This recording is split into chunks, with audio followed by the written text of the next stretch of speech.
ಬಿಡದಿ ಬಡಿದಾಟ ಬಹಳ ಜೋರಾಗಿ ನಡೀತಾ ಇದೆ. ಬಿಡದಿ ಟೌನ್ಶಿಪ್ಗೆ ಪರ ವಿರೋಧಗಳು ಕೂಡ ಕೇಳಿ ಬಂದಿದೆ. ಒಂದು ಕಡೆ ಟೌನ್ಶಿಪ್ ಅನ್ನ ವಿರೋಧಿಸಿ ಪ್ರತಿಭಟನೆ ಆದ್ರೆ ಮತ್ತೊಂದು ಕಡೆ ಟೌನ್ಶಿಪ್ ಮಾಡ್ಲಿ ಅನ್ನುವ ಒಪ್ಪಿಗೆ ಕೂಡ ಸಿಗ್ತಾ ಇದೆ. ಟೌನ್ಶಿಪ್ಗೆ ಕೆಂಪಯ್ಯನ ಪಾಳ್ಯದ ರೈತರು ಒಪ್ಪಿಗೆಯನ್ನ ಸೂಚಿಸಿದ್ದಾರೆ. ಕೆಲವು ರೈತರು ನಾವು ಜೀವ ಹೋದ್ರೂ ಕೂಡ ನಮ್ಮ ಪ್ರಾಣ ಕೊಟ್ಟೇವೆ ಹೊರತು ಭೂಮಿ ಕೊಡಲ್ಲ ಅಂತ ಹೇಳಿದ್ದಾರೆ. ಆದ್ರೆ ಕೆಂಪಯ್ಯನ ಪಾಳ್ಯದಲ್ಲಿ ಕೆಲವು ರೈತರು ಒಪ್ಪಿಗೆಯನ್ನ ಕೊಟ್ಟಿದ್ದಾರೆ. ನಮ್ಮ ಜಮೀನಿಗೆ ಉತ್ತಮ ಬೆಲೆ ಸಿಕ್ಕಿದೆ, ಪೂರ್ಣ ಮನಸ್ಸಿನಿಂದ ಜಮೀನು ಕೊಡ್ತೀವಿ. ಕೆಂಪಯ್ಯನ ಪಾಳ್ಯ ಭಾಗದ ರೈತರು ಹೇಳಿಕೆಯನ್ನ ಕೊಟ್ಟಿದ್ದಾರೆ. ಕಲುಷಿತ ನೀರಿನಿಂದಾಗಿ ಭಾರಿ ಸಮಸ್ಯೆ ಆಗ್ತಿತ್ತು, ತೋಟಕ್ಕೆ ನೀರು ಹಾಕಿದ್ರೆ ಬೆಳೆನೂ ಬರ್ತಿರ್ಲಿಲ್ಲ ಅಂತ ಹೇಳಿ ನ್ಯೂಸ್ 18ಗೆ ಕೆಂಪಯ್ಯನ ಪಾಳ್ಯದ ರೈತರು ಹೇಳಿಕೆಯನ್ನ ಕೊಟ್ಟಿದ್ದಾರೆ. ಈಗ ಭಾರಿ ವಿರೋಧ ವ್ಯಕ್ತ ಆಗ್ತಾ ಇದೆ ಅನ್ನೋದು ಒಂದು ಕಡೆ ಆದ್ರೆ ಕೆಲವು ರೈತರು ಆಲ್ರೆಡಿ ಮನಸ್ಸು ಮಾಡಿದ್ದಾರೆ. ಕೆಂಪಯ್ಯನ ಪಾಳ್ಯದಲ್ಲಿ ರೈತರು ಟೌನ್ಶಿಪ್ ಆಗ್ಲಿ, ನಮ್ಮ ಭೂಮಿಗೆ ಒಳ್ಳೆ ಬೆಲೆ ಕೊಡ್ತಾರೆ, ಬೆಲೆ ಸಿಗುತ್ತೆ. ಈ ಹಿಂದೆ ನಾವು ತೋಟಕ್ಕೆ ನೀರು ಹಾಕ್ತಾ ಇದೀವಿ, ಹೊಲ ಗದ್ದೆಗಳಿಗೆ ನೀರು ಹಾಕಿದ್ರೆ ಆ ನೀರು ಕಲುಷಿತವಾದಂತಹ ನೀರಾಗಿತ್ತು, ಹಾಗಾಗಿ ಬೆಳೆ ಕೂಡ ಚೆನ್ನಾಗಿ ಬರ್ತಾ ಇರ್ಲಿಲ್ಲ ಅನ್ನುವಂತಹ ವಿಚಾರವನ್ನ ರೈತರೇ ಹೇಳಿರುವಂತದ್ದು. ಒಂದ್ ಕಡೆ ಪ್ರತಿಭಟನೆ ಮಾಡ್ತಾ ಇದ್ರೆ ರೈತರು, ಮತ್ತೊಂದ್ ಕಡೆ ಇದೇ ರೈತರು ಒಪ್ಪಿಗೆಯನ್ನ ಕೂಡ ಕೊಡ್ತಾ ಇರುವಂತಹ ಒಂದು ವಿಚಾರವನ್ನ ನಿಮ್ಮ ಮುಂದೆ ಇಡ್ತಾ ಇದ್ದೀವಿ. ನಮ್ಮ ಜಮೀನಿಗೆ ಉತ್ತಮ ಬೆಲೆ ಸಿಕ್ಕಿದೆ ಅನ್ನುವ ವಿಷಯವನ್ನ ಕೂಡ ರೈತರು ಹೇಳ್ತಾ ಇದ್ದಾರೆ.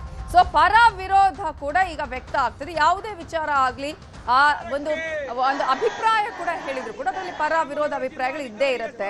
ಈ ಹಿನ್ನೆಲೆಯಲ್ಲಿ ಇದೀಗ ಬಿಡದಿ ಟೌನ್ಶಿಪ್ ವಿಚಾರದಲ್ಲೂ ಕೂಡ ಪರ ವಿರೋಧ ಅಭಿಪ್ರಾಯಗಳು ಕಾಣಿಸ್ತಾ ಇದೆ. ಕೆಂಪಯ್ಯನ ಪಾಳ್ಯದ ರೈತರು ನ್ಯೂಸ್ 18 ಜೊತೆಗೆ ಮಾತಾಡಿದ್ದಾರೆ. ಬಿಡದಿ ಟೌನ್ಶಿಪ್ಗೆ ಪರ ವಿರೋಧ ವ್ಯಕ್ತವಾಗ್ತಾ ಇದೆ. ಪ್ರಮುಖವಾಗಿ ಕೆಲ ರೈತರು ಸಾಕಷ್ಟು ದಿನದಿಂದ ಪ್ರತಿಭಟನೆ ಮಾಡ್ತಿದ್ದಾರೆ. ಇನ್ನೂ ಕೆಲವು ರೈತರು ಈ ಒಂದು ಟೌನ್ಶಿಪ್ ಬೇಕು ಅನ್ನುವಂಥ ನಿಲುವನ್ನು ಹೊಂದಿದ್ದಾರೆ. ಹಾಗಾದರೆ ಕೆಂಪಯ್ಯನ ಪಾಳ್ಯದ ರೈತರು ಯಾವ ನಿಲುವನ್ನು ಹೊಂದಿದ್ದಾರೆ ಅನ್ನೋದನ್ನ ಅವರನ್ನೇ ಮಾತನಾಡುತ್ತಾ ಅವರಿಂದ ತಿಳ್ಕೊಳ್ಳುವಂಥ ಪ್ರಯತ್ನ ಮಾಡ್ತಾ ಹೋಗ್ತೀನಿ. ಅದು ಐದುತ್ತಾ ಇದೆ, ಬೆಳೀತಾ ಇದ್ದೋ, ಒಂದು ಸಾರಿ ಲಾಸ್ ಆಗೋದು, ಒಂದು ಸಾರಿ ಆದಾಯ ಸಿಕ್ಕೋದು, ಅದು ಬುಟ್ಟಾಕಿ ಇನ್ನು ಹೋಯ್ತಾ ಇರುವಾಗ ಇನ್ನೇನು ಮಾಡೋಕ್ಕಾಗಲ್ಲ. ಎಲ್ಲರಿಗಾಗಿದ್ದು ನಮಗೂ ಆಗಲಿ ಬಿಡಿ.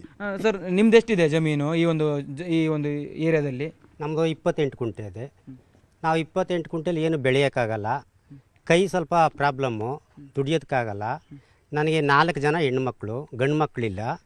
ಅದ್ರ ದೆಸೆಯಿಂದ ನಾನು ಇವಾಗ ಬಡ್ಡಿಗೆ ತೆಗೆದು 3 ಜನ ಮಕ್ಳಿಗೆ ಮದುವೆ ಮಾಡಿದ್ದೀನಿ. ಇನ್ನೊಬ್ಳು ಎಜುಕೇಟೆಡ್ಡು, ಡಬಲ್ ಡಿಗ್ರಿ ಮಾಡೋವಳೆ, ಅವಳಿಗೆ ಮದುವೆ ಮಾಡೋಕ್ಕೆ ದುಡ್ಡಿಲ್ಲ.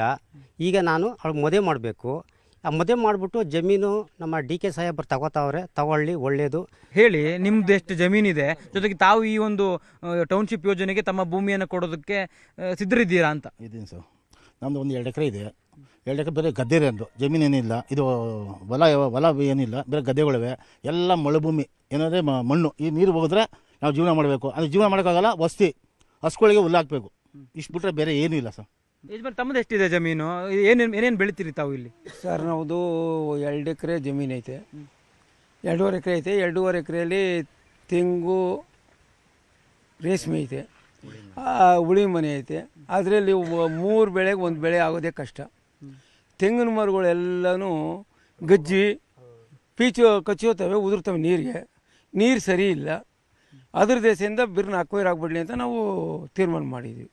ತಮ್ದೆಷ್ಟು ಜಮೀನಿದೆ? ತಾವು ಕೊಡೋದಕ್ಕೆ ಸಿದ್ಧರಿದ್ದೀರಾ ಭೂಮಿನ?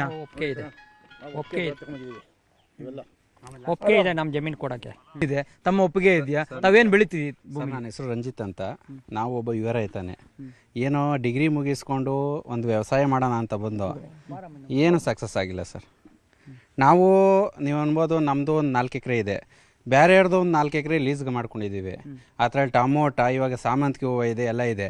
ಆಳುಗಳ್ದು ತುಂಬ ಪ್ರಾಬ್ಲಮ್ ಆಗೈತೆ ಸರ್. ಇದು ಕೆಂಪಯ್ಯನ ಪಾಳ್ಯದ ರೈತರು ಹೇಳ್ತಾ ಇರುವಂಥದ್ದು. ಕ್ಯಾಮ್ರಾ ಪರ್ಸನ್ ಶ್ರೀನಿವಾಸರು ಜೊತೆ ಕಾರ್ತಿಕ್, ನ್ಯೂಸ್ 18 ಕನ್ನಡ, ಬೆಂಗಳೂರು.